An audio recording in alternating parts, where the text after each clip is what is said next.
우리가 다 아는 것처럼 예수님의 그 메시아의 삶을 사시기 직전까지의 직업은 목수였습니다. 그게 자그마치 30세까지였다는 것은 오늘 말하면 오늘 식으로 우리 지금 볼 때의 중년의 나이죠. 30이면 아직까지도 청년이지만 그때 당시에는 중년의 나이예요. 평균 연령으로 보면 중년 나이인데 예수님이 중년 나이 때까지 목수 일을 하셨다. 그리고 그 목수의 일이라는 것은 그렇게 고급스러운 직업도 아니고 또 그거는 사람한테 존경받는 직업도 아니었어요. 그냥 무시당하고 낮은 직업에 속한 거죠. 근데 예수님이 이런 낮은 직업, 낮은 어떤 모습의 어떤 직업을 갖고 계셨다는 건 좀 아이러니컬해요. 왜냐하면 예수님이 메시아 인류를 구원하시는 그 일을 하시러 이 땅에 오셨으면 거기에 걸맞는 어떤 직업을 갖고 계셨으면 좋았을 텐데 집안 배경도. 근데 그렇지 못하다는 것은 굉장히 뭔가 언밸런스고 뭔가 안 맞는 것 같은 그림처럼 보여져요. 그리고 이제 굳이 성경에서 하나님은 예수님이 목수였다는 걸 드러내시고 강조하고 계신단 말이죠. 과연 그러면 우리가 일터를 가진 우리 그리스도인에게 있어서 예수님이 목수라는 직업과 그 일터가 과연 오늘 우리의 일터를 가진 우리 그리스도인에게 무엇을 의미하고 뭘 또 말씀하고 싶어 하시는 거냐는 거죠, 하나님께서. 그래서 우리가 어느 누구보다도 성경에 많은 일터를 가진 하나님의 사람들이 있지만 오늘은 우리가 예수님의 그 일터, 직업과 일터를 통해서 우리가 다시 한번 우리가 가지는 일터에 대한 그리스도인다운 개념을 예수님 같은 개념으로서의 어떤 일터를 갖고 살았으면 좋겠다라는 좀 제 바람입니다. 그렇다면 예수님이 목수라는 직업과 일터는 과연 무엇을 의미하는 거냐라는 거죠. 그건 첫 번째는 예수님의 일터는 미래를 위한 준비였다라는 것입니다. 예수님의 그 목수라는 직업과 일터는 미래를 위한 준비를 위한 것이었다라는 겁니다. 그걸 두 가지로 우리가 생각해 볼 수 있는데 그건 첫 번째는 예수님이 그 메시아 사역 속에서 만난 사람들 보면 다 하자가 있고 뭔가 좀 사연이 많은 사람들이 많아요. 기적을 경험한 사람들. 세상에서 버림받고 무시당하고 하찮게 여기고 그런 사람들이 예수님의 그 주인공이 됐고 예수님의 축복을 받고 예수님 사랑받고 예수님부터 존경받는 사람이 됐습니다. 그런 사람 무지 많이 나오죠. 가나안 여인부터 해서 나사로 집안 가정의 마리아 마르다도 그렇고 또 죽은 아들을 과부의 아들이 죽었는데 그 과부를 또 그 아들을 살리시는 것. 그다음에 무슨 사마리아 우물에서 또 만난 여인, 간음하다 잡힌 그 여인, 이런 하여튼 복음 속에 예수님의 축복을 받은 사람들을 보면 그냥 평범치 않은 좀 낮은 수준의 사람들이었다. 근데 예수님은 그런 사람들을 눈여겨보시고 축복하시고 가까이 가셨다는 거죠. 이거를 우리가 생각할 때, 예수님은 모든 영혼들을, 사람들을 사랑하시니까 그럴 수 있었다라고 생각하지만 결국 그런 건 아니라고 보는 겁니다. 우리가 일터의 개념으로 보면, 예수님이 그 나사렛 동네라는 데가 사실은 그 당시에도 뭐가 있었냐면 나사렛 동네는 그 사람들이 좀 성향이 강팍하고 개팍하고 그리고 아주 그 동네 자체가 사실은 그 좋은 분위기의 동네는 아니었다라고 얘기해요. 그러면 예수님이 그런 환경 속에서 목수일까지 하셨다라면 목수일을 하면서 어떤 사람들을 만났겠냐는 거죠. 고급스러운 사람을 만나는 것도 간혹가다 있겠지만 예수님 만난 사람들은 사실 다 나사렛 동네 사람이었을 건데 나사렛 동네 사람들의 성품이나 어떤 환경들을 보면 겨우 썩 좋은 환경들에 있는 사람들이 아니었거든요. 그러니까 그런 사람들 속에서 일을 하셨다라는 거죠. 목수 일을 하셨다는 거예요. 결국 보면 예수님은 만약에 예수님이 그 일터에서 만난 사람들, 그 동네에서 만난 사람, 일 때문에 만나고 이렇게 저렇게 할 때 가난하고, 불쌍하고, 사람들의 손가락질 당하고, 그리고 하자가 많은 존재여 삶을 사는 사람들이 그 속에 많았었을 텐데, 그러면 그 예수님이 그런 사람들을 지겨워하고 별별 없게 생각하시고 그렇게 했다면, 만약에 그것 때문에 일터에서 그런 사람들 꼴보기 싫고 만나고 싶지 않았다면 과연 메시아 삶에서 그런 사람들을 가까이 하시고 그런 사람들에게 축복의 통로가 되셨겠느냐는 거죠.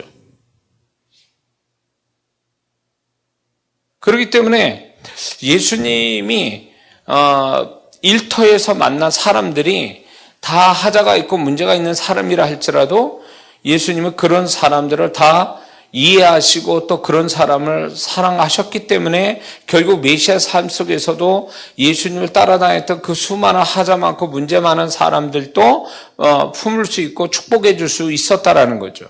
그게 어느 날 갑자기 만약에 예를 들어서 일터에서 꼴보기 싫고 만나고 싶지도 않고 그런 사람들을 상대하고 싶지 않은 분, 만약에 예수님이었다면 어떻게 그 메시아 삶에서 그런 사람들을 가까이 하셨겠냐는 거죠.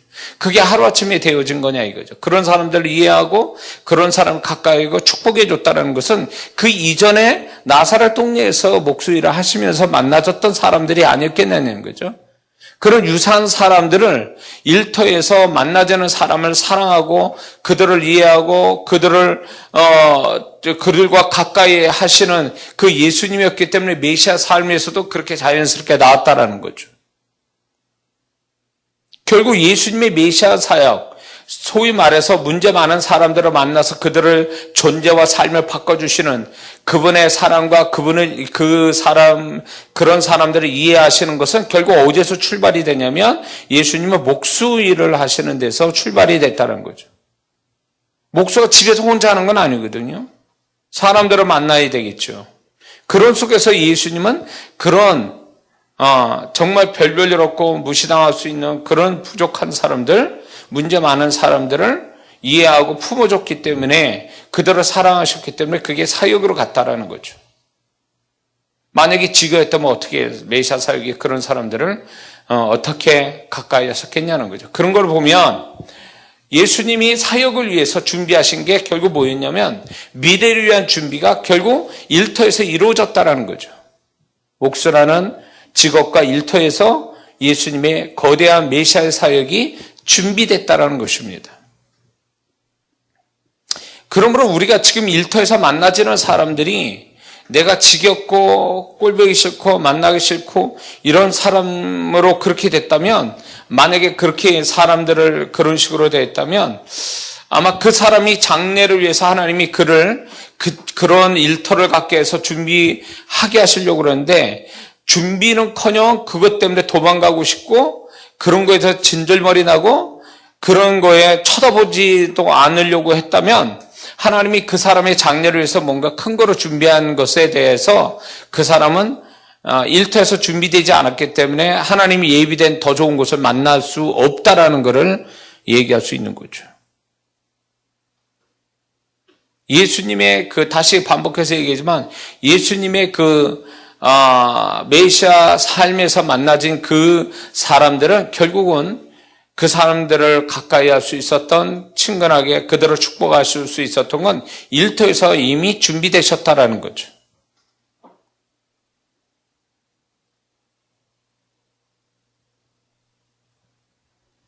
그리고 결국 예수님의 메시아 삶에서 예수님을 도왔던 사람들도 다 그런 사람들이 있어요. 사실은 문제가 있는 사람들 결국 예수님의 제자가 되고 예수님 돕는 자가 됐단 말이죠.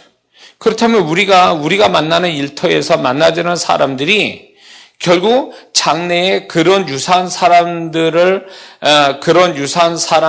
또 상대해서 뭔가 그런 사람 통해서 우리를 축복하려고 하는데, 내가 워낙 일터에서 진절머리 나는 그 사람들 꼴보기 싫어서 유사하게 생긴 그 사람들을 싫어하고 도망가는 그런 태도로 보인다면 하나님이 장래에 그 사람들을 잘 상대함으로 인해서 좋은 축복을 준비하신 것들을 이 사람은 못 만난다는 거죠. 그렇게 되면.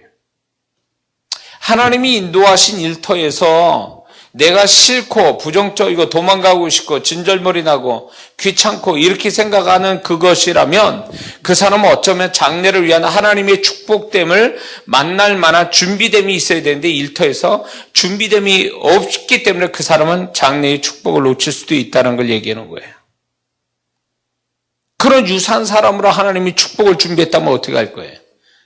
그런 사람들을 내가 이해하고 품어주려는 그런 일터에서 그런 훈련이 돼야 정말 그런 사람 만났을 때에 내가 이해하고 품어줄 때 그 사람이 나의 축복의 통로자가 될 수 있고 또 하나님의 계획과 뜻이 성취가 될 수 있는데 우리가 일터에서 만나지는 사람들을 꼴보기 싫어하고 그리고 귀찮아하고 도망가려고 하고 피해가려고 하는 그런 모습으로 우리가 일터 생활을 한다면 그 사람은 장래에 대한 준비를 못 갖는 것 같다 그 얘기죠. 왜냐하면 우리의 삶이 하나님이 이끌을 때 딱 단절된 상태에서 점프해가지고 미래에 어떤 그 나하고 상관없는데 딱 거기에 갖다 놓으시는 게 아니거든요. 결국 어제는 오늘 이어지고 오늘은 결국 내일로 이어지는 거기 때문에 하나님께서는 우리의 삶이 뚝뚝 끊어져 가면서 매번 과거 때와 현재 때와 미래 때가 서로 끊어진 상태에서 툭툭 어디에 던져지는 게 아니라 이어서 간다라는 거죠. 그런 면에서 보면 우리 일터에서 만나지는 그런 사람들이 내가 그런 사람을 이해하고 사랑하고 품어주는 그런 게 돼야 하나님이 자연스럽게 또 하나님이 예배하신 어떤 미래, 좋은 미래를 만나질 수 있는 준비됨이 될 수 있는데 내가 지금의 그 만나지는 사람을 우습게 여기고 무시하고 도망가고 이렇게 하는 태도라면 과연 미래에 하나님 준비하신 그 사람을 만나질 수 있냐는 거죠. 축복에 못 만난다는 거죠. 근데 예수님은 결국 이 나사렛 동네에서 마음에 들지 않는 어떻게 보면 그 나사렛 동네에서 그 목수일을 하시면서 만나지는 그 가난하고도 힘들고 뭐 사람들이 좀 수준 떨어지는 사람들과 만나지는 것들에 대해서 예수님이 멀리하지 않고 그들을 품어줬기 때문에 결국 메시아 삶도 그렇게 해서 업그레이드 돼서 또 이어질 수 있었다라는 거죠. 우연은 없고 어느 날 자기 현실과 떨어져서 딱 다른 걸 만나질 수 있는 건 아니거든요. 예수님이 나사렛 동네에 갔을 때 그들을 배척했다고 그랬어요. 예수님을. 그 정도로 그 사람들은 사실은 영성도 없는 사람들이고 굉장히 열등감에 시달려 사는 사람들이고 그리고 남 잘 되는 거 배 아파하는 사람들이고 그리고 어떻게든지 잘된 사람은 꼴보기 싫어하는 그런 타입이잖아요. 지금. 예수님 나타났으면 우리 동네 스타가 나타났어. 우리 이 이스라엘 땅에 정말 유명 인사가 됐다. 자기 고향 사람이. 그러면 플래카드를 걸고 조화를 하고 모셔야 돼도 그래도 현찬을 파네. 왔는데 주님께서 제 발로 오셨는데도 배척을 했다라는 얘기는 이들의 어떤 마음을 가졌는지를 이미 다 답이 나온 거죠. 이들 속에서 그분은 목수일을 하시고 일터로 가졌다라는 것이 정말로 대단하시다는 거죠. 우리 주님이 하나님의 아들이라는 하나님이라는 걸 빼놓고 인간의 관점으로 보면 굉장하신 거죠.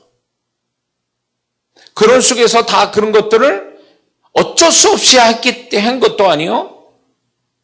도망가거나 피해가는 것도 아니었고 그걸 적극적으로 긍정적으로 그 삶을 받아들이고 그 사람들을 이해하고 그 사람들을 품었기 때문에 결국 메시아 삶도 그렇게 이어질 수 있었다는 거죠.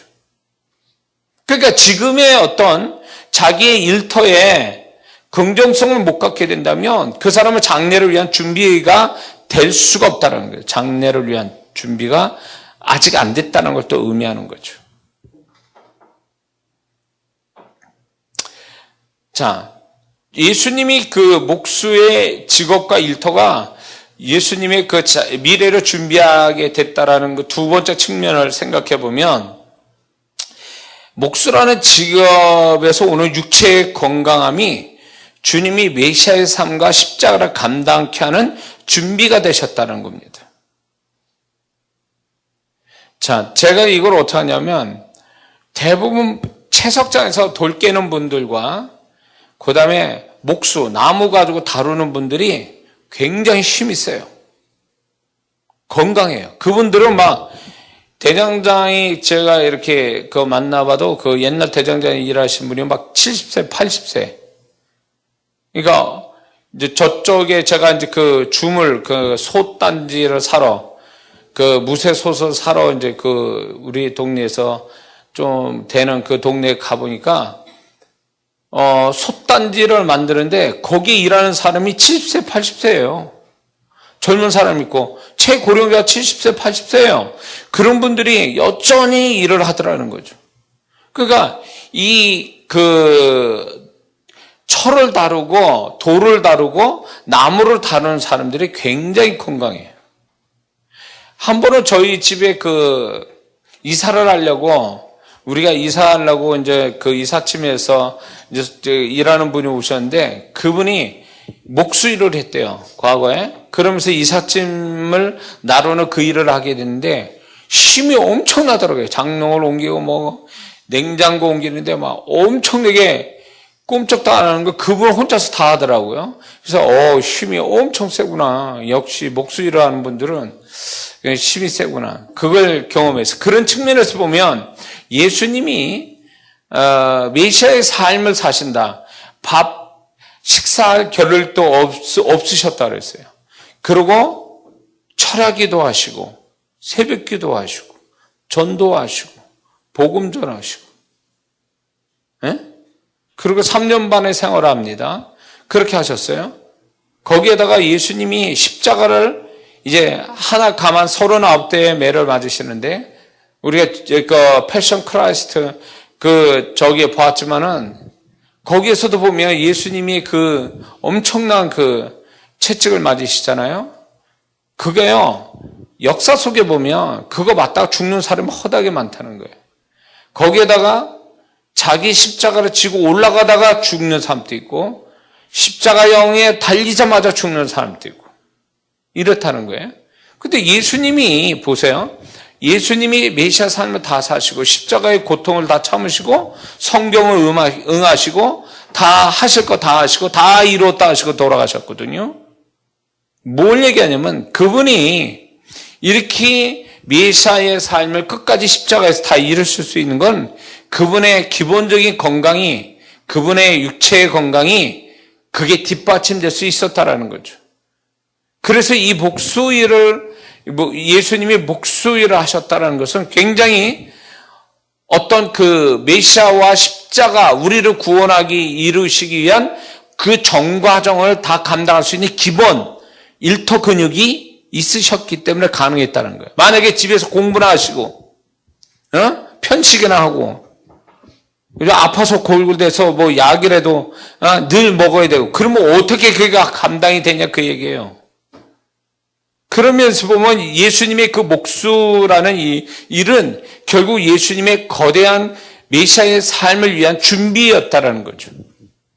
결국 보면 우리가 일터에서 무의미하게 생각하는 것들, 우리가 일터에서 하고 있는 것들이 어떻게 보면 내 장래에 하나님의 어떤 뜻, 하나님의 말씀을 이루고 나를 향하신 하나님의 계획을 이루어가는데 굉장히 기본 베이스가 될 수 있었다라는 거죠.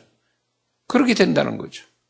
하다못해 건강이라도 일을 하다 건강해져서 그 건강도 사실은 장래에 어떤 하나님이 더 크신 뜻을 위해서, 나를 향하신 뜻을 위해서 준비케 하시는 거예요, 그것도. 모든 게 다 그런 거죠. 하나님은 왜 그러냐면 우리를 현재에서 머물렀다가 현재로 끝나는 게 아니라 지금보다 더 나은, 더 업그레이드된 미래를 만나게 하시기 위해서 하나님이 오늘을 쓰게 하시는 거거든요. 오늘을 준비케 하시는 거, 오늘이라는 거를요. 그게 일터에서 이루어진다는 거죠. 예수님이 일터가 그러셨다는 거예요. 만약 예수님이 목수 일을 하신 게 아니라 다른 직업 했다 했어요. 공부하시는 직업이나 가르치는 직업을 하신다든가 뭐 다른 직업을 가졌다면 가능하겠냐는 거죠. 그렇지 않았을 거라고 보는 거죠.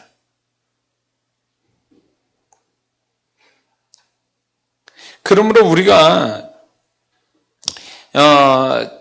예수님의 어떤 그 십자가에서 내가 다 이뤘다. 그리고 거기에 강도 십자가의 강도를 또 구원하시고 또 어머니를 부탁하시고 하실 거 다 하시고 그러고 돌아가셨어요.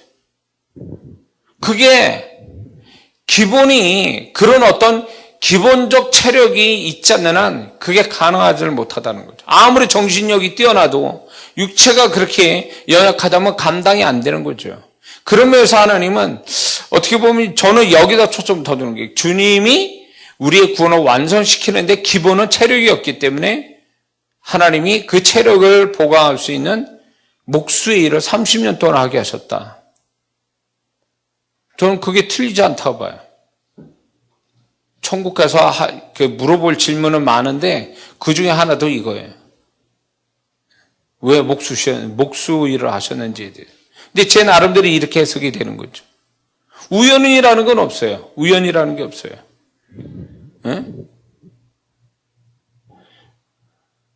지난날에 이제 제가 저도 이제 알바하고 그렇게 여러 종류의 알바들을 하면서 돈 버는 게 얼마나 힘들고 또 거기에 일하는 사람들의 어떤 모습들 이런저런 것들이 결국 이제 내가 살아가는 데 있어서 어떤 또 사람을 이해하고 또 문제가 많은 사람들을 또 이해하는데 아주 굉장히 중요한 또 하나의 사건이 됐거든요.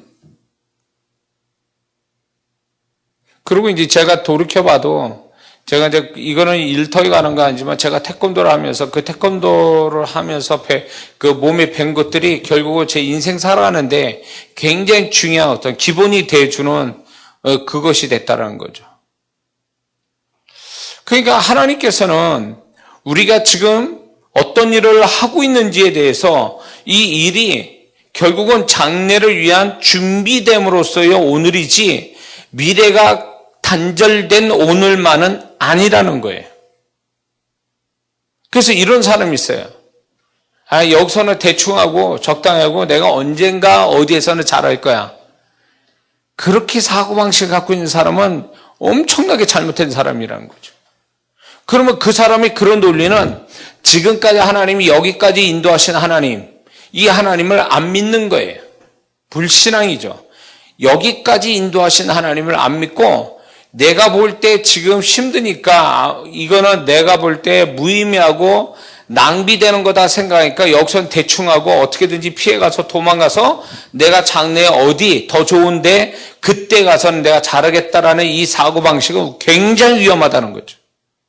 이런 요령으로서 살려고 하는 사람은 결국 아무것도 이룰 수 없고 그 사람의 미래는 아무것도 기다릴 게 없다라는 거예요.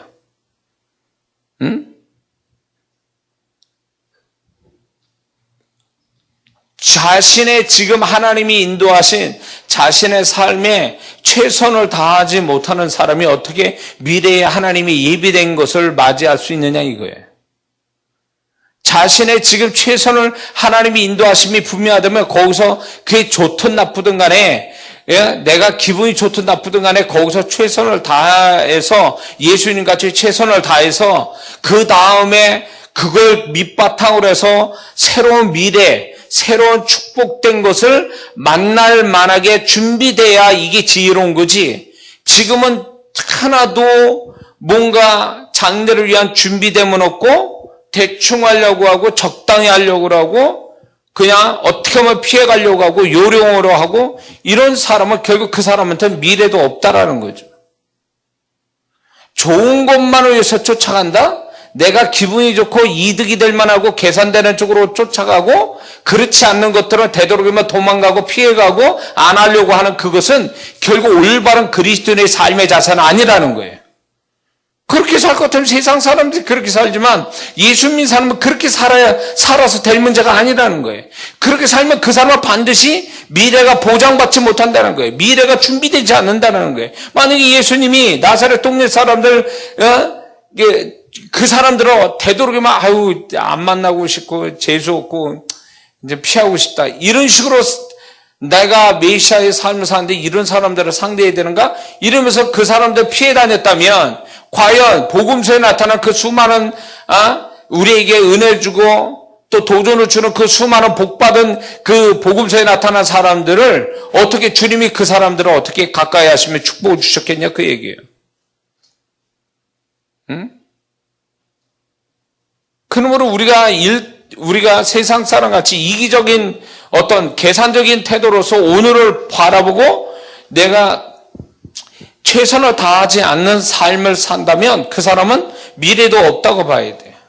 하나님이 예비해놓은 업그레이드된 지금보다 더 업그레이드되는 미래는 그 사람한테 존재하지 않는다는 거죠.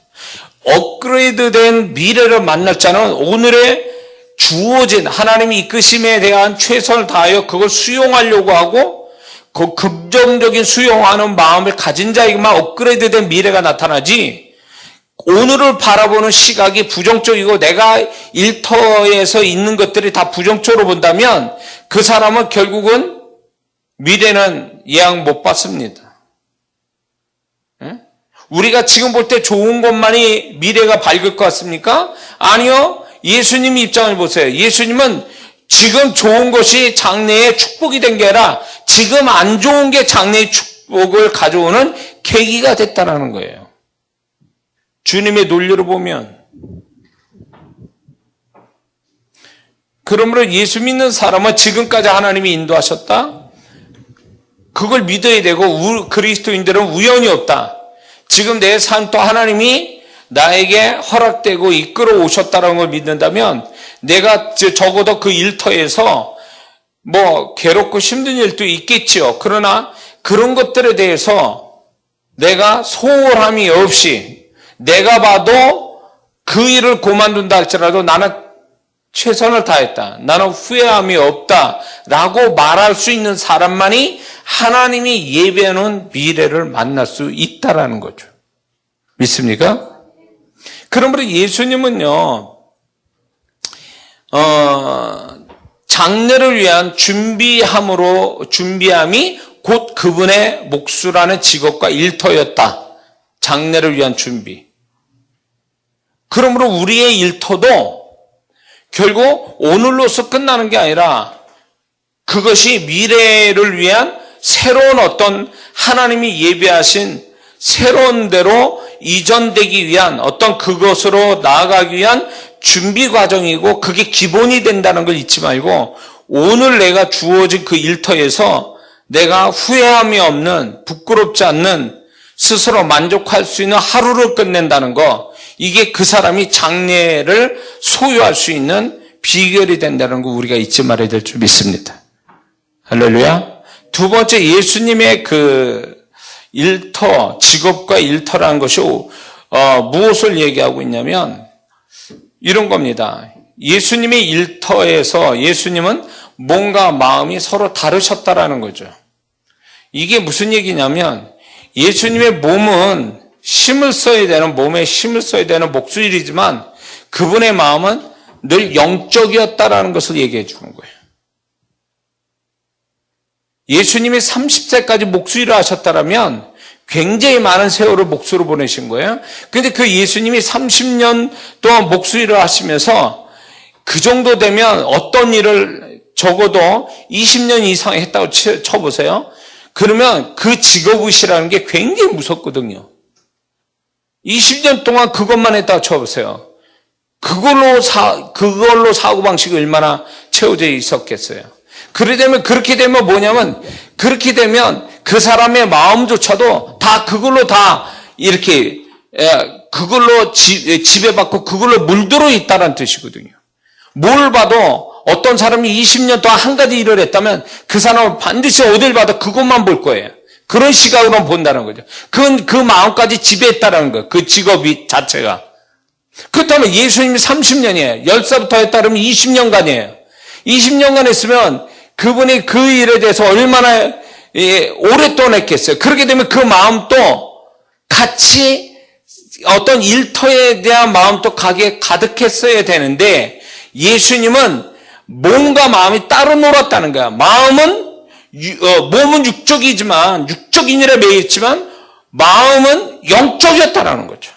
뭘요? 십자가를 늘 생각하며 사셨다라는 거예요. 그러니까 예수님 30세에 딱 그 일을 그만두시고 침례요한테 침례 받으시면서 메시아의 삶을 그대로 망설임 없이 지체됨 없이 그 일을 하실 수 있었던 것은 그분의 마음이 늘 마음속에 십자가가 살아 계셨고 하나님의 말씀이 계셨고 인류에 대한 어떤 구원의 사명이 그 마음속에 늘 존재되어 왔다라는 거죠.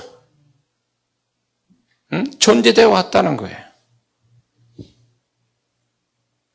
우리 이런 게 있어요. 많은 사람들이 일을 너무 열심히 하다 보니까 가정도 잊어버리고 아내나 자식도 잊고 일을 한다고 그래요.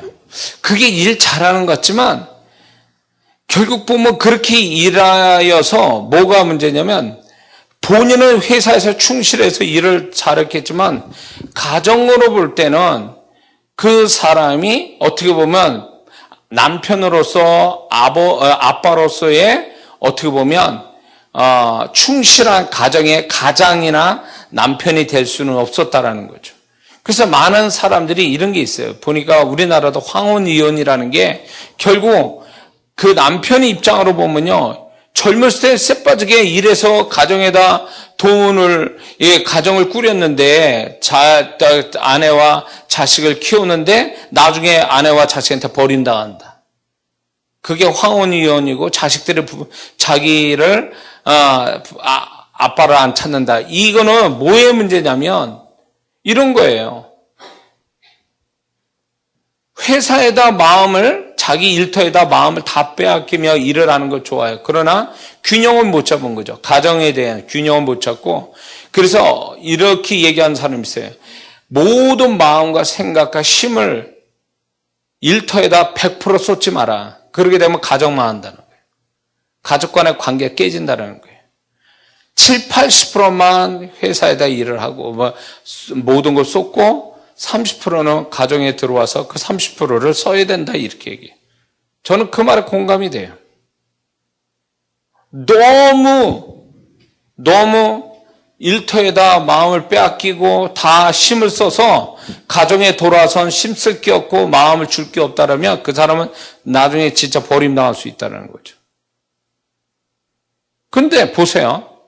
예수님은 30년간 목수일, 10살부터 하면 20년간 목수일을 하시면서도 그분의 마음속에는 항상 십자가와 하나님의 말씀을 응하기 위한 그 인류의 구원의 그 사명에 대한 그런 걸 놓치지 않고 가지고 계셨다는 걸 의미하는 거예요. 그분이 이제 30세에 미련 없이 가정을 떠나서 메시아의 삶을 가실 수 있었던 것은 그분의 마음속에 그게 살아 있었기 때문에 가능한 거지. 어떻게 20년간 일한 자리를 떠나며 어떻게 동생들이 있고 홀어머니가 있는 데서 어떻게 그걸 떠날 수 있느냐는 거예요. 정적으로도 안 되는 거예요.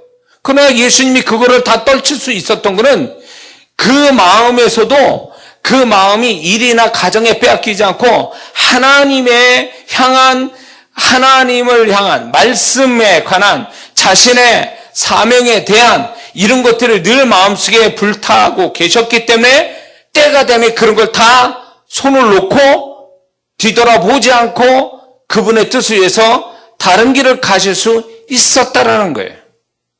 이게 예수 믿는 사람들이 가져야 할 태도 중에 하나가 이런 거예요. 일은 하되 마음은 세상에 빼앗기지 말아야 된다는 거죠. 마음은 주님께 가 있어야 되고 그 마음의 영성은 빼앗기지 말고 있어야 되는데 많은 일터 그리스도인들이 일터에 가면 다 같이 마음과 생각과 행동이 다 세상 사람과 똑같이 맞춰져 간다는 거죠. 그러니까 자기가 누군지도 모르는 거예요. 거기에 너무 일을 열심히 하다 보니까 자기가 누군지를 모르는 거예요. 내가 그리스도인이라는 것을 잊어버리고 사는 거죠. 그리고 너무 일에다가 마음을 빼앗기고 힘을 쓰다 보니까 가정에 돌아와서 녹초가 돼가지고 전혀 가정을 돌보지 않는 그런 사람이 된다면 이건 잘못된 거라는 거죠. 분명 잘못된 거예요.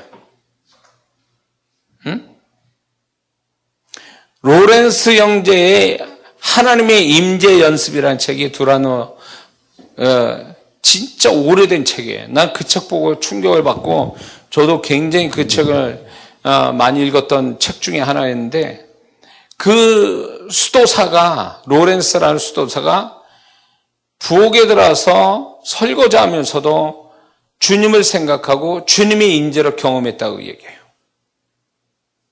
놀라운 얘기죠. 가장 하찮은 일을 하면서도 거기에서 주님을 생각하고 주님의 임재를 경험했다? 이것이 저는 그 책이 저한테 이렇게 살아야 되는데 어쩌면 목사이면서도 제가 무슨 생각이냐면 목사라는 직업의식이 어떨 땐 강해가지고 성도를 돌보거나 말씀을 준비하거나 예배를 잘 인도하기엔 그런 기술적인 부분에 너무 마음을 쓰고 생각을 쓰다 보니까 정말 내가 정작 주님과의 소통하고 주님의 임재를 경험하고 주님의 음성 듣는 데는 내가 소홀히 한 거를 나중에 알게 된 거죠. 과연 중요한 게 뭐냐는 거예요.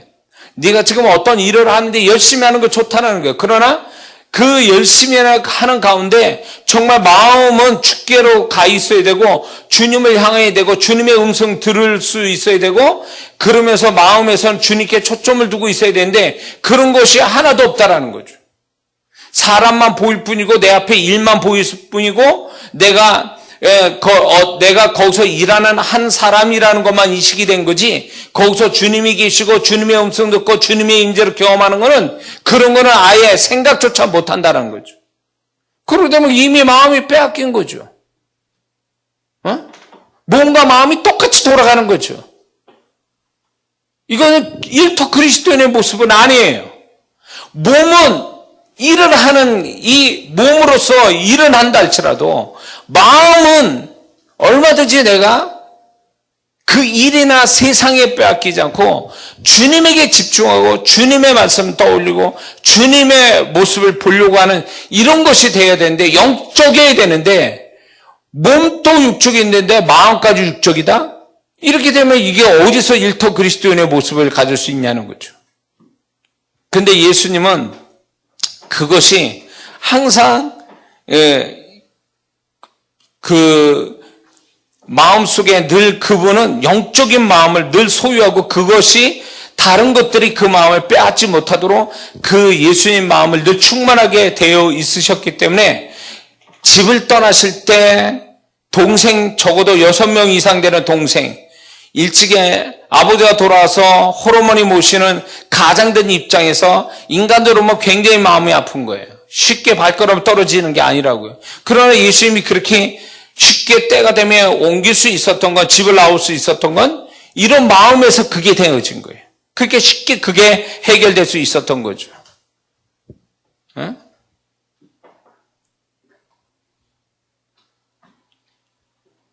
우리는 이런 부분을 회개해야 돼요. 그게 뭐냐면 교회까지 와서도 직장 생각하고 있고 교회까지 와서라도 세상을 생각하고 있고 이 정도면 이 사람은 세상에 엄청 깊이 들어가 있는 거예요. 어? 교회 와서도 그 정도면 더 말할 것도 없어요. 주님을 생각할 수 있는 가장 최적의 장소에 와서도 세상을 생각하고 자기 일을 생각한다? 일을 잘하는 것은 좋지만 그 사람은 이미 그리스도인은 아니에요. 일터 그리스도인은 아니라고. 우리는 거꾸로요. 일터에서도 주님을 생각하고 주님을 만나려고 하는 이 영성이 있어야 이게 일터 그리스도인이지. 어떻게 일할 때도 세상 사람과 똑같이 거기다 마음 빼앗기고 있다가 교회까지 왔는데도 그 생각으로 가득 차 있으면 그 사람이 무슨 그리스도인이에요? 이미 진 거예요. 세상에 지고 일하다가 진 거예요. 진 사람이에요. 이 사람은. 실패한 그리스도인이에요. 우리는 주님처럼 어디에서 뭘 하든 간에 몸은 그렇다 치더라도 마음은 항상 세상이나 어떤 것에 일에 빼앗기지 않고 그 마음은 주님께만 드릴 수 있고 주님에게만 집중하고 주님을 생각하고 주의 음성 들으려고 하고 이렇게 돼야 몸과 마음이 따로 놀아야 이게 그리스도인이지 똑같아진다면 그건 그리스도인이 아니죠 이미.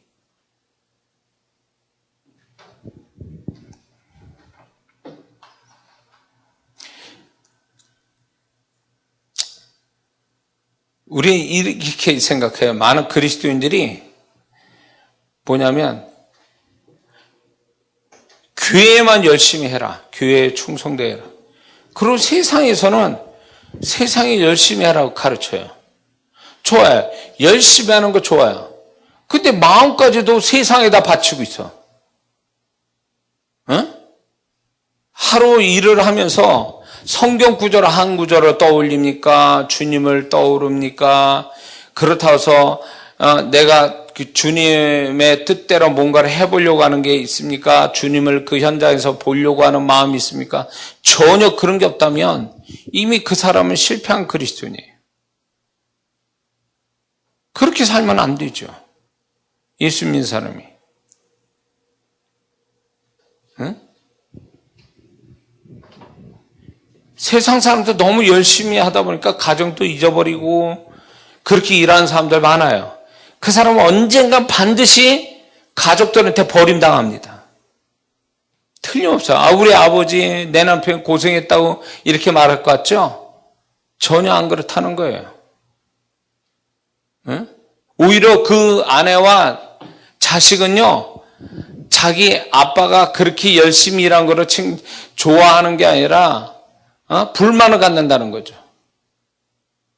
불만을 갖는다는 게 그 좋은 시절에 그 좋은 시간에 아빠가 아빠 역할을 못하고 가정 역할을 못하고 돈을 벌어야 되고 돈을 벌지 않으면 일을 하지 않으면 집에 와서 가족들하고의 상관없는 자기만의 어떤 시간을 갖거나 자기 피를 풀기 위해서 잠을 자거나 이렇게 세월 보내면서 그 남편은 그렇게 생각하겠죠. 나는 이 가정을 지키고 잘 되게 하기 위해서 난 죽으라고 일을 해서 지금 내가 그거를 다시 다 더 잘 일하기 위해서 지금 난 쉬는 거야, 자는 거야 라고 생각하지만 자녀들과 아내는 그렇게 생각 안 한다는 거죠.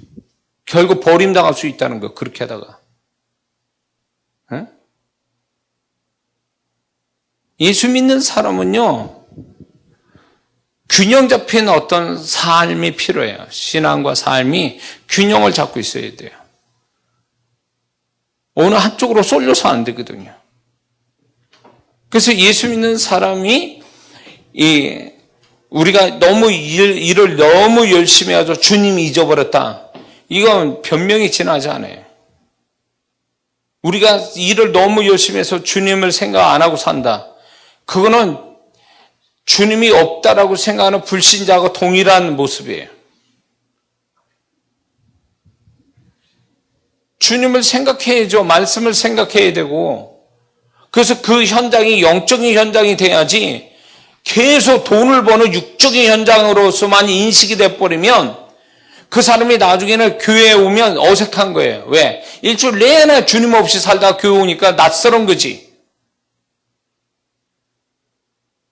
교회 오는 게 교회 와서 주님 생각하고 주님 말씀 듣고 찬송 부르는 게 낯선 게 아니라 그게 익숙해져야지. 일주일 동안 주님과 늘 교통하고 주님과의 어떤 소통함이 있어서 그게 익숙해져서 교회 와서도 예배드리고 찬송 부르는 게 익숙해져야 그게 아주 어떤 친근감이 들어야지. 교회 일주일 내내 주님 없이 그냥 뭐 세상에 파묻혀 일하다가 주일날 오니까 이게 낯설은 거예요. 이게 찬송 부르는 것도 낯설고 기도하는 것도 낯설고 성경 보는 것도 낯설고 목사 얼굴 보는 것도 낯설고 이러면 이 사람은 일터 그리스도인이 아니에요. 그리스도인이라고 말할 수가 없는 거예요. 이거는.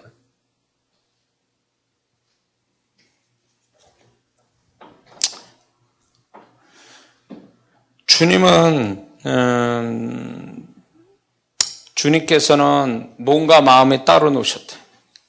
우리도 주님처럼 몸과 마음이 따로 노는 그 마음은 항상 영적이어야 된다는 것.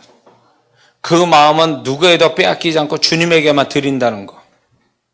그렇게 해서 마음과 몸과 마음이 이렇게 따로 놀 때 그 사람이 진정한 세상에 속하지 않고 세상에 패배당하지 않는 살아있는 그리스도인이고 승리하는 그리스도인으로 일터에서 그 모습이 나타날 줄 믿습니다.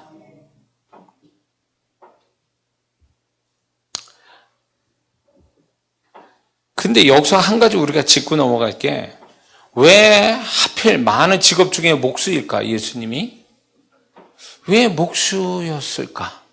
그런 생각 안 해봤어요? 왜 예수님이 목수였을까? 직업들이 많았을 텐데. 여기에 이런 게 있어요. 어쩌다일까? 우연일까? 마태복음 13장에 가보면 이 사건의 동일한 사건에 그 마태복음 13장에 이런 얘기가 나와요. 마태복음 13장 55절에 그 나사렛 사람 뭐냐면 그 아버지가 목수 아니냐 이랬거든요. 그러니까 아버지가 목수고 여기서는 지금 뭐라냐면 아들 목수라고 그랬어요.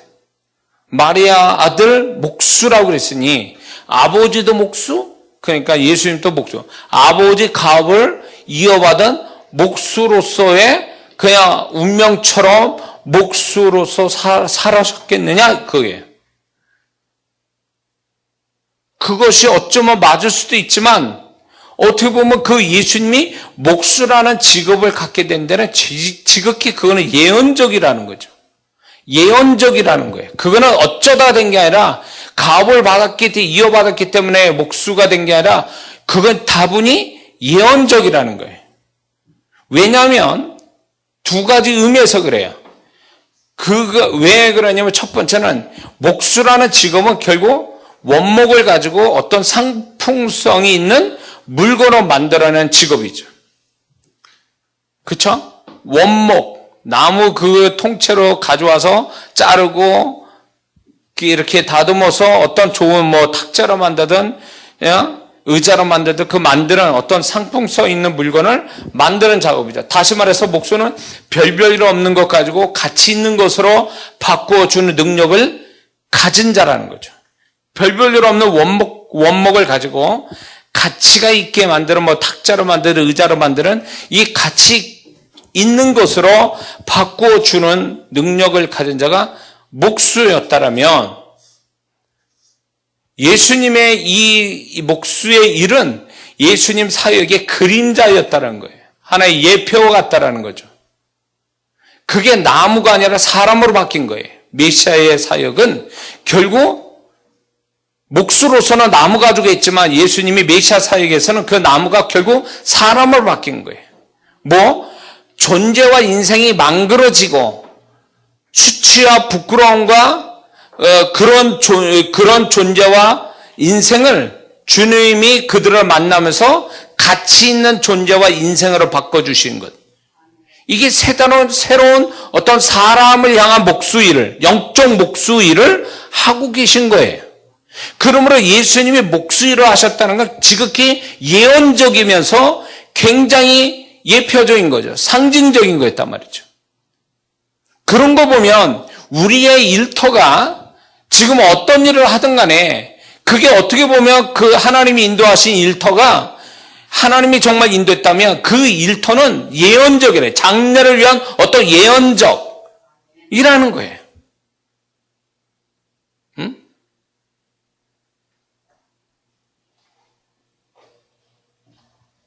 그래서 그런 것들이 하나님께서 우리의 일터, 직업이라는 걸 통해서 하나님은 뭔가 그 사람이 장래에 어떤 하나님을 위한 또 하나님의 자신을 향한 계획과 어떤 사역을 이루기 위해서 예언적으로 그 일을, 세상 일을 허락하신다는 거죠. 그쪽으로 인도하신다는 거죠.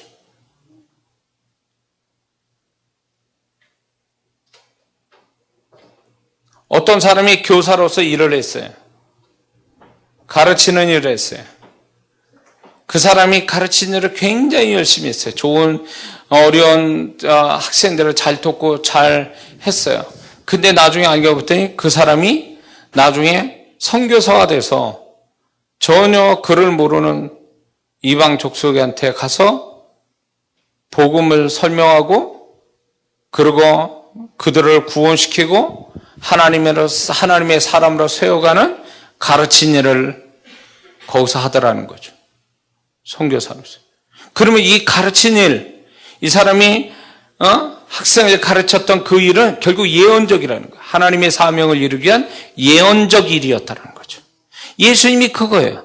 목수로서 쓸모없는 원목을 가지고 그걸 좋은 상품성 있는 어떤 물건을 만들어내는 것. 그걸 그렇게 해서 상대방이 그 물건을 사는 사람이 즐거워하고 기뻐하는 그 모습이 예수님이 쓸모없는 인생과 존재를 그분의 은혜와 사랑으로 그들을 다듬어서 하나님 보시기에 좋은 존재로 만들어내는 것. 이걸로 업그레이드 된 거예요. 그래서 우리가 지금 하고 있는 일들이 다 보면 지금은 굉장히 육신적이고 수준 낮은 것 같아도 그것이 결국은 장래에 하나님 계획을 이루고 뜻을 이루고 하나님이 영광 받으시게 하는 기본이 되면서 그 훈련이 되면서 그게 예언이 된 거죠. 예언적이 돼버린 거죠.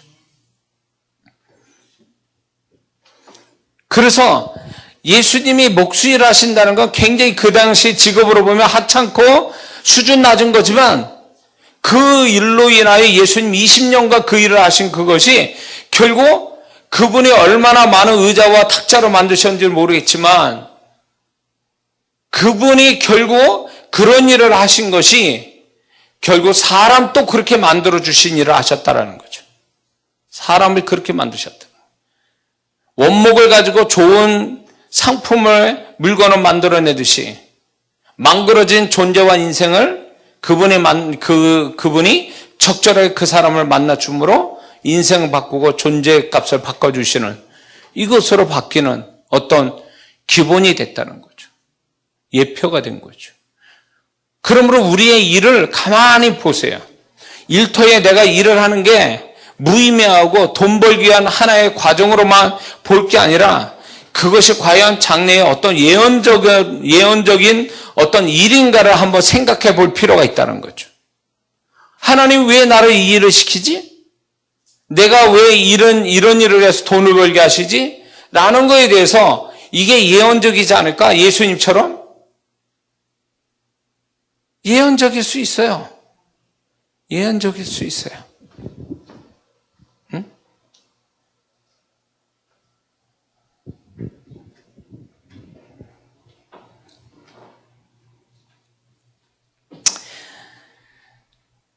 그러므로 예수님의 직업과 일터가 미래의 시간에 더 유익되게 한 배경이 됐습니다. 그렇다면 우리는 이렇게 생각해 봐야 돼요. 우리의 일터, 지금 일하는 것이 장래에 내게 유익을 가져다 준다라고 생각하는 건가? 아니면 손해를 가져온다고 생각하는가? 라고 생각해 봐야 됩니다. 내가 지금 일하는 것들이 장래에 도움이 되겠냐? 플러스냐? 마이너스냐? 만약에 장래에 대해서 내가 지금 일하는 게 장래에 대해서 마이너스인 것 같다라면 지금 부정적으로 보고 있다는 거예요. 자기 일을요. 그러나 지금 하고 있는 일이 내 장래에 플러스가 될 거야 라고 생각하는 사람은 지금 자기가 하는 일을 긍정적으로 보고 있다는 증거거든요. 근데 긍정적으로 보는 것이 그게 하나님의 시각이라는 거예요. 왜? 예수님은 그 하찮은 직업 가지고도 그분의 메시아 삶을 이루는 기본이 되고 준비됨이 되고 예언이 된 것처럼 우리도 그렇게 이끌어 가신다는 거죠. 우리도. 응? 그리고 왜 예수님이 하고 많은 직업 중에 목수일까 할 때 두 번째는 이런 의미가 있습니다. 자, 예수님은 나무를 늘 만지시는 분이에요. 나무를. 그쵸? 목수는 나무 가지고 일을 하니까 나무를 만지세요. 그런데 그 나무를 만지시면서 예수님 뭘 생각했을까라고 생각해 보는 거죠. 내가 예수님이에요.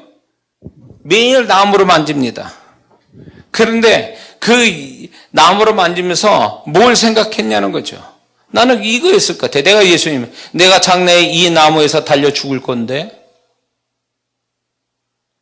나무에 달려 내가 죽을 사람이다.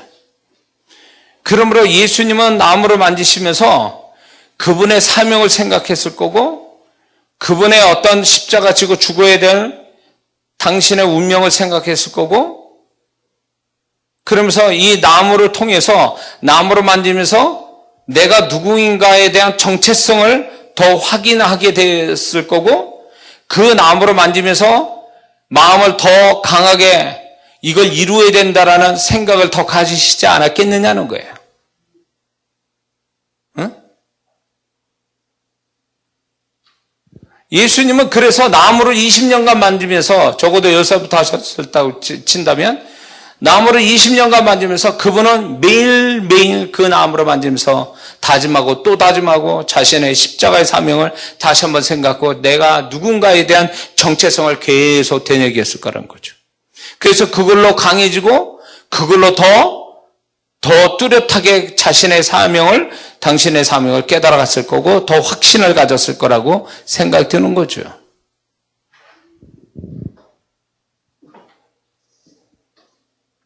우리는 이렇게 생각해 봐야 돼요.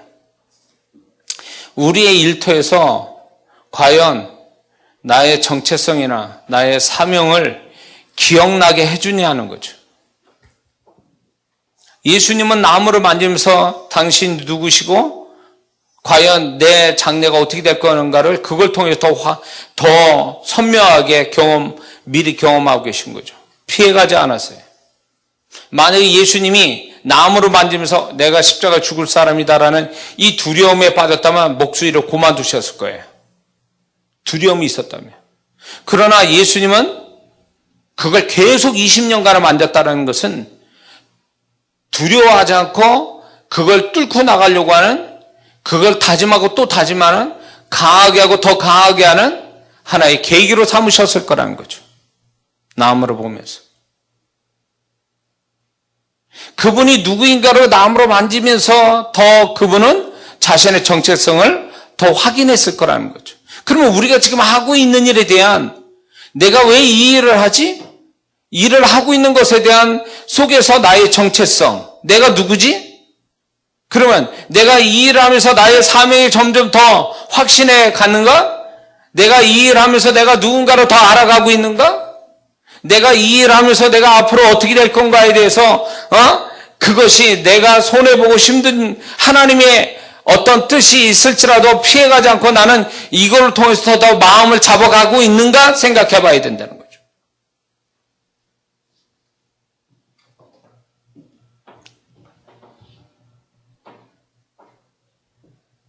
예수님은 나무로 만지면서 더 강해지셨을 거라고 봐요. 그분은 죄 없으신 거 빼고 우리와 똑같다고 그랬어요. 그분도 연약함이 있다고요. 그런데 그분이 나무를 만지시면서 계속 그거를 만지시다 보니까 그분은 더 강해지신 거예요. 그거를 피해가지 않고 뚫고 가야, 이렇게 그거를 이길 수 있을 만큼의, 그걸 감당할 수 있을 만큼의 마음이 계속 생겨났을 거라는 거죠. 나무를 만짐으로 인해서. 사람이 그런 게 있죠. 놀이동산에서도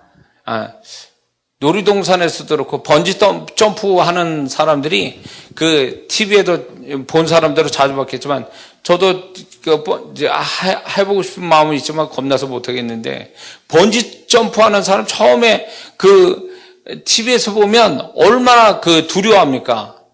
울면서도 안 떨어지려고 그러고 그러면서 억지로 나중에 뛰긴 뛰어요.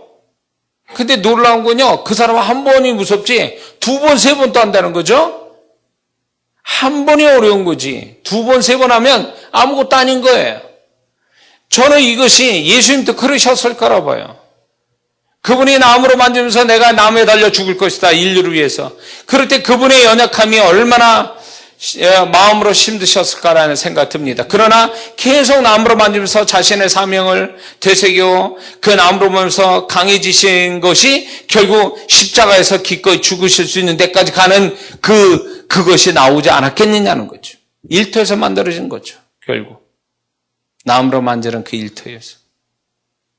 그러므로 우리는 일터에서 내가 사명이 더, 내가 누구고 내가 사명의 정말로 발견이 되고 내가 또 어떻게 살아야, 하나님에서 어떻게 살아야 될지에 대해서 더 그것이 확신을 갖고 사명, 그리고 또 강해졌는가를 한번 생각해 봐야 된다는 거죠.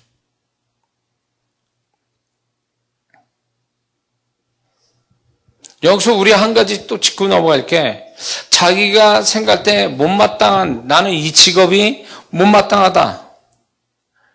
그래서 자꾸 불만 갖고 불평하고 어떻게든지 더 좋은 일터를 찾아서 가려고 하는 그런 사람들이 있어요. 물론 하나님이 그렇게 인도하실 수도 있어요. 그런데 자기 마음에 쏙 드는 일터를 갖기 위해서 이 직업 저 직업 돌아다니는 것은 그거는 뭔가 잘못됐다는 생각 드는 거예요. 예수님은 가장 낮은 직업을 통해서 메시아의 삶을 이루셨거든요. 우리가 굳이 보기 좋은 직업을 갖고 있는다 해서 그 사람이 더 나은 존재가 될까요? 우리가 더 좋은 환경 속에 있는 일터를 가져야만이 그 사람은 좋은 크리스찬이 될 것 같습니까? 그러면 아주 형편없는 상황 속에서 일을 하는 그리스도인은 결국 나빠진다는 얘기예요, 논리가? 그렇게 돼서는 안 된다는 거죠. 예수님 보세요. 예수님은 어떻게 보면 가장 낮은 직업을 통해서 가장 고귀한 메시아 사역을 이루어내시잖아요. 그게 기본이 되겠잖아요. 그러므로 우리는 죄 짓는 일터 아닌 이상에 일터에서 우리가 좋은 환경, 나쁜 환경 그런 거 따진다는 건 무의미하다고 보는 거예요. 좋은 환경에서만 일을 하면 그 사람이 더 좋은 크리스찬이 되고 그 사람이 더 나은 사람이 될 것 같습니까? 절대 그렇지 않아요. 그러므로 이런 사고방식은 우리를 버려줘야 된다는 거죠. 좋은 환경, 나쁜 환경이 아니라 일터로서의 좋은 환경, 나쁜 환경의 문제가 아니라 과연 그 일터에서 나는 무엇을 배우고 나는 무엇을 깨닫고 나는 무엇을 발견했느냐가 중요한 거지. 내가 어떤 마음 가지고 일어나냐가 중요한 거예요. 그런 건 안 따져보고 계속 환경만 따지는 거지. 좋은 환경, 나쁜 환경. 그러면 그런 사람이 좋은 환경 간다서 좋은 사람 될 것 같습니까? 그거 따지는 사람이 절대 그렇지 않아요. 인간은 교만하고 욕심이 많아서 좋은 환경이 있잖아요. 그러면 거기서도 불평해. 그리고 더 좋은 환경으로 가려고 그래. 그러면 그 사람이 더 좋은 환경 갈 수 있을까요? 그렇지 않아요. 그래서 일터 그리스도인이 자기가 지금 하나님 인도하신 일터를 우습게 여기고 더 좋은 환경으로만 가려고 자꾸 이렇게 몸부림친다면 그 사람은 결국 하나님이 거기에 보내신 그 일터에서 주시려고 하는 은혜와 깨달음과 확신과 이런 것들을 다 놓치고 가는 거예요.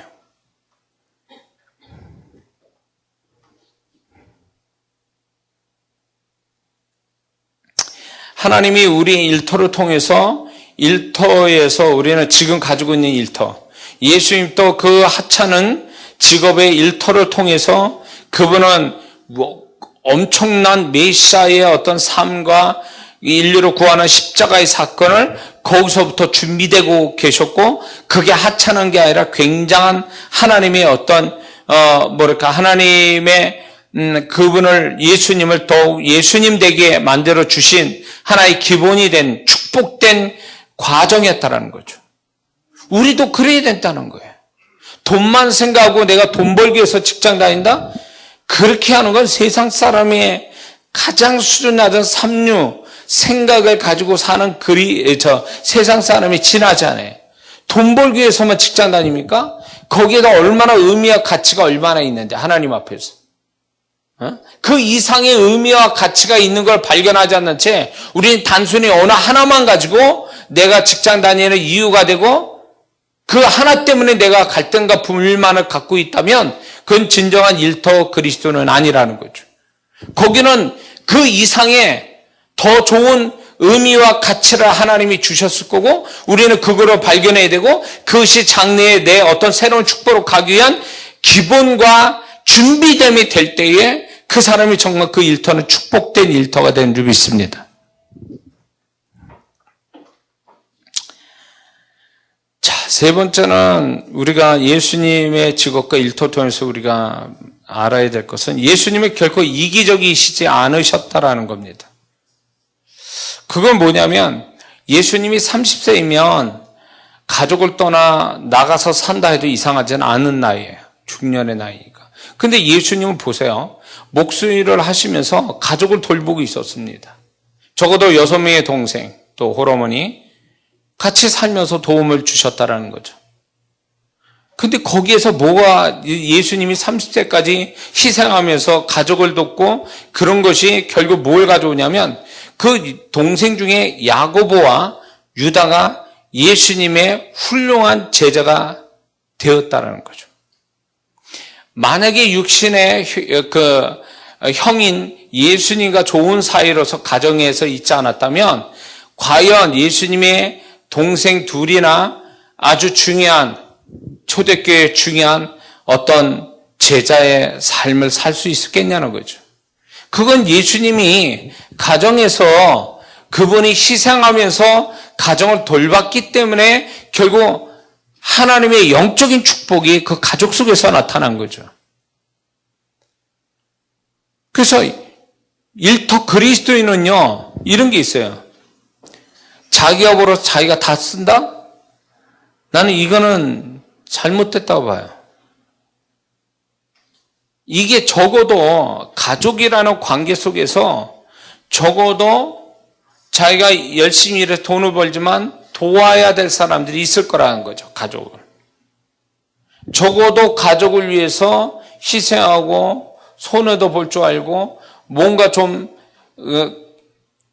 그 가족을 위해서 애쓴다면 그 물질의 어떤 지출로 인해서 어려움이 있을지 몰라도 결국 뒷날에 가서는 그것이 한 가정, 자기로 인해서 한 가정이 어떤 관계들이 더 좋아지고 또 하나님 앞에 더 축복된 영적인 축복이 있는 가정이 될 수 있다는 거죠. 예수님이 그냥 30세까지 가정에서 사신 거예요. 중년의 나이에 동생도 돌보며.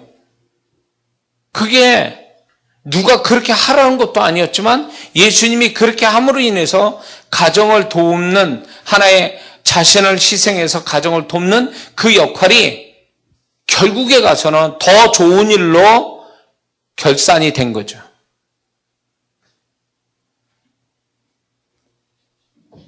그래서 일터 그리스도인이 저는 그렇게 생각해요. 자기가 버는 것에 대해서 일정 부분 자기 믿음의 분량 따라 일정 부분 가족을 위해서 쓰고 또 가정의 어떤 관계를 좋게 하기 위해서 쓰는 것이 난 좋다라고 보는 거예요. 그래야만 되고요.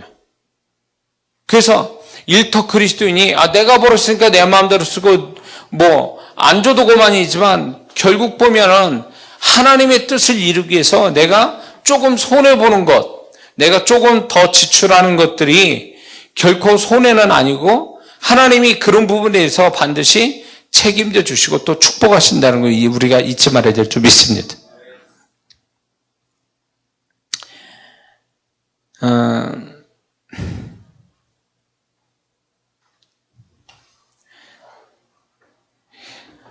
자, 이제 네 번째는 예수님의 목소리라는 직업과 일터가 무엇을 의미하냐 할 때 예수님이 사역으로 메시아 사역으로 나아가시기 전에 마지막 직업은 목수였다. 그 얘기는 30년 동안 목수였다는 것은 다른 직업을 안 가지셨다라는 얘기죠.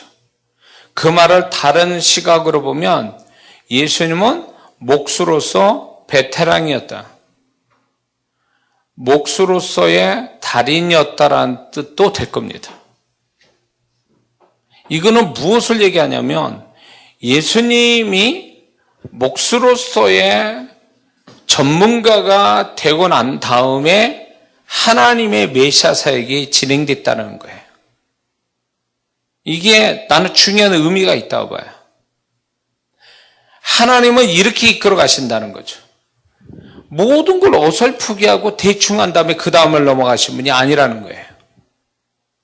무엇인가 예수님조차도 무엇인가가 전문가가 된 다음에 베테랑이 되고 달인이 된 다음에 그 다음 일을 진행시키고 있다는 거죠.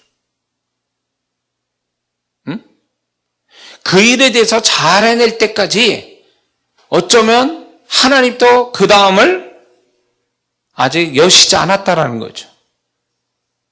굉장히 그 일에 대해서 잘 해낼 때에 비로소 다음 일을 진행시켰다. 우리에게 주시는 어떤 하나님 메시지예요. 하나님, 네가 나의 인도함에 더 좋은 인도함을 받기 원하니? 그럼 네가 지금 하는 일에 네가 최선을 다해서 달인이 돼. 베테랑이 되라고. 전문가가 되라고. 그러면 내가 그 다음을 인도할게. 예수 믿는 사람이요. 일터 그리스도인들이 그 일하는 자리에서 그 사람들 같은 동급에 있는 사람에서 일을 잘 해내야 뭔가 하나님이 그 다음에 축복을 승진시키든 아니면 다른 곳으로 스카웃되든 뭐 아니면 뭘 하든 간에 뭔가 그 다음을 일하실 텐데 하는 게 같이 직장 생활하는 사람 속에서도 떨어져 수준이 업무 능력이 떨어져. 그러면 하나님이 이 사람을 어떻게 할 수가 없어. 뭔가 잘해내야 뭘 어떻게 할 텐데 잘해내는 게 아니라 수준이 떨어지고 어설프고 실수하고 그리고 좀 다른 사람보다 뭐 하는 것도 모자르고 하는 일이 돼버리면 하나님이 그 다음 일을 진행 못 시킨다는 거예요. 여기서 많은 그리스도인이 이렇게 생각해요. 하나님의 은혜로 사니까.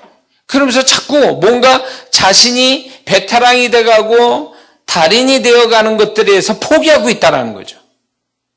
하나님의 은혜로만 자꾸 이렇게 저기를 하려고 그래요. 응?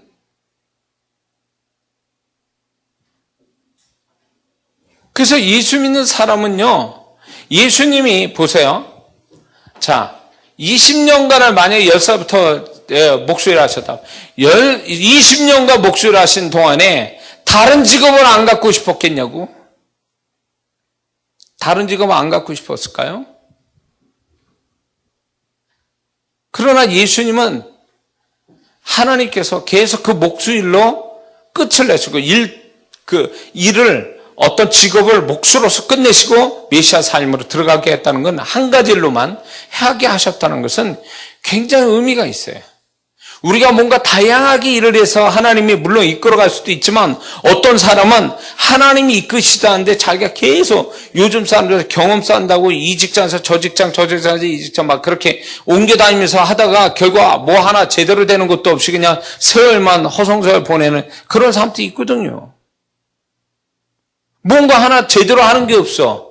다 맛만 봐가지고 뭔가는 아는데 제대로 해내는 건 없다 이거지. 다른 사람보다 뭔가 이거다라고 하는 전문가적인 어떤 일터 그리스도인은 아니더라 그 얘기죠. 그러면 이 사람은 어디 가도 하나님이 쓸 수가 없어요. 뭔가를 하려고 그래도.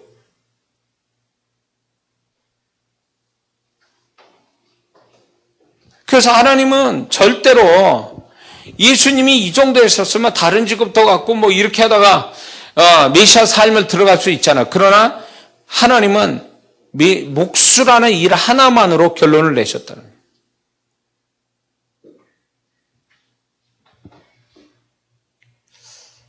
저는 이걸 보면서 뭘 느꼈냐면 뭐가 생각나냐면 김병만이라는 그 개그맨이 생각나요. 그 사람은 달인이라는 개그 콘서트에서 그 코너 가지고 해다가 그걸로 계속 하다 정글의 법칙에 이제 족장도 되고 그 사람을 이제 따라갈 사람이 없어요, 지금. 그 분야에 대해서. 그러니까 한 가지 일로서 자기가 잘하는 한 가지 일로서 승부를 걸고 성공한 사람이죠.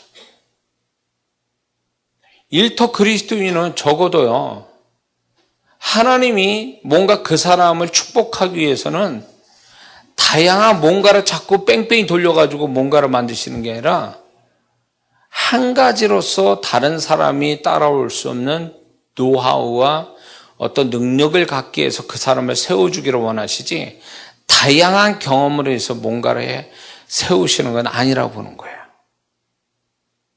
그래서 우리 한국 속담에 한 우물만 파라. 그 말이 어떤 면에서 보면 여기에 예수님의 생애에 적용될 수 있는 거죠. 응? 그렇기 때문에 예수 믿는 그 일터 그리스도인은 무엇보다도 하나님이 뭔가 옮기시라고 하기 전까지는 거기에 머물러 있으면서 전문가가 되고 달인이 되는 그 위치까지 올라가기 위해서 최선을 다하는 것이 그 사람의 장래를 하나님이 축복하는 것을 만날 수 있는 자격이 있는 사람이 된다는 거죠. 저는 생활의 달인이라는 프로그램을 가끔가다 보게 되면 별거 아닌 하찮은 일에 전문가 기계보다 더 잘하는 사람들 보면 좀 훌륭하다는 생각 들어요. 저렇게 재미도 없고 단순한 걸 저렇게 어떻게 기계보다 더 잘하지? 그런 걸 보면 그 사람이 존중받고 또 아마 월급도 다른 사람보다 많았겠죠. 이런 것들이 예수 믿는 일터 그리스도인의 가정의 모습이 아닌가라고 싶은 거죠.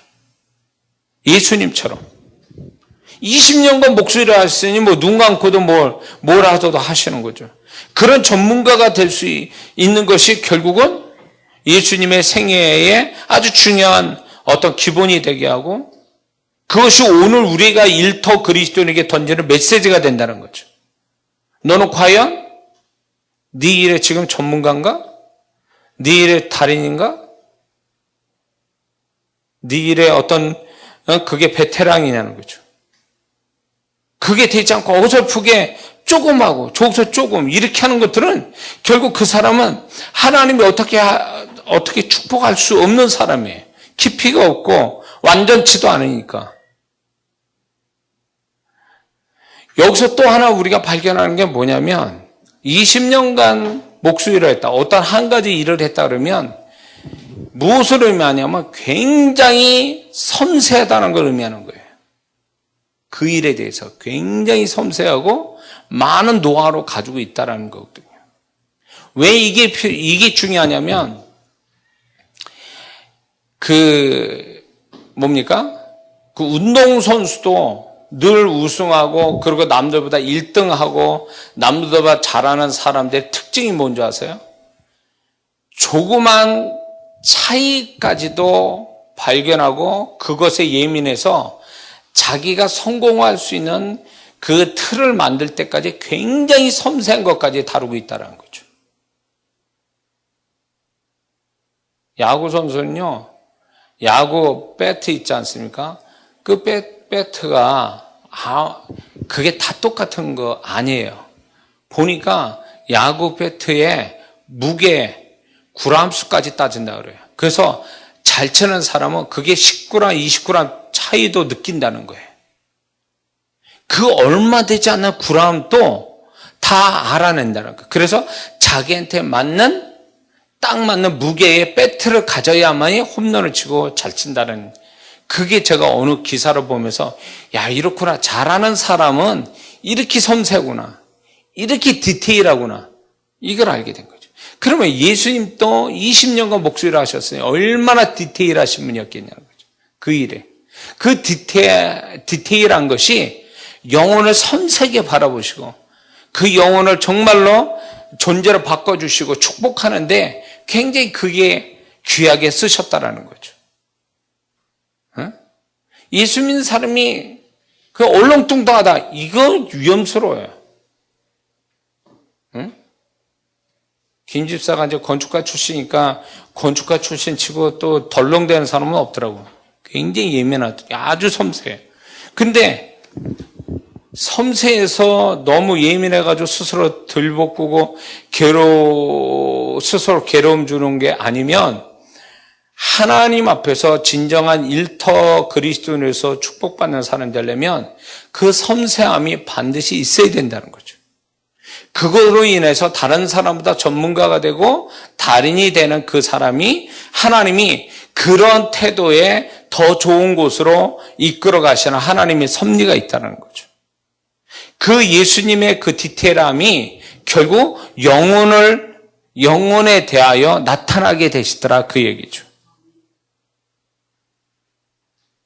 그래서 우리의 일터가 그냥 우리가 대충 하고 마는 게 아니라 시간만 낭비하는 거, 그냥 반복된 일만 계속 몇 년간 반복해서 일하는 게 아니라 수준을 높여서 좀 더 디테일하고 좀 더 전문가적인 어떤 모습을 갖는 것이 그게 주님을 닮는 거고 그것이 결국 새로운 축복의 미래를 여는 계기가 될 수 있는 줄 믿습니다. 그러므로 이 말씀을 통해서 다시 한번 예수님의 일터 영성을 우리도 가지고 우리가 살아갈 때에 정말 주님의 그 일터에서 배워지고 그 경험된 것이 영혼들에게 또 메시아 삶에서 십자가 삶을 다 이뤄내신 것처럼 우리의 일터가 예수님 같은 영성을 가지고 일함으로 더 하나님의 뜻을 이루고 또 장래가 더 축복이 되는 우리 모두가 되어야 될 줄 믿습니다. 기도하겠습니다.